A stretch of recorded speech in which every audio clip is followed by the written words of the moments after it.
Between 2012 and 2022, Congress created 500 new crimes, not 500 new laws, 500 new crimes, things that in 2011 were legal and in 2022 were felonies. For example, there's a woman working for NOAA, the National Oceanic and Atmospheric Administration, in Honolulu. She's a GS-12, so you know how expensive Honolulu is. She's not making much money. So she and a friend of hers buy a boat, and on the weekends, they take tourists out to go whale watching.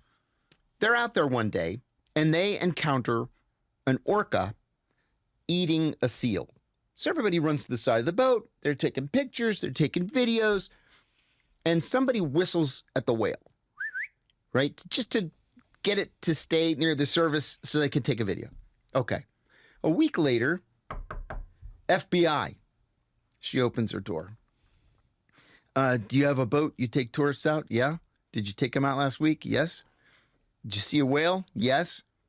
You whistled at the whale? She said, no. Somebody did, but I didn't. But she said, you know what? I make DVDs of the outings and I sell the DVDs to the tourists. So they take the DVD. A couple of weeks later, they go back to her house. They raid the house. They take hundreds of DVDs. They take her computers. They take her cell phone. They take everything. And then they charge her with a felony count of interfering with the feeding of a wild animal, which falls under the Endangered Species Act. Felony. So she fights it. This thing drags on for 5 years. She lost her boat. She lost her business. NOAA fired her because she had been charged with a felony, so she lost her federal pension.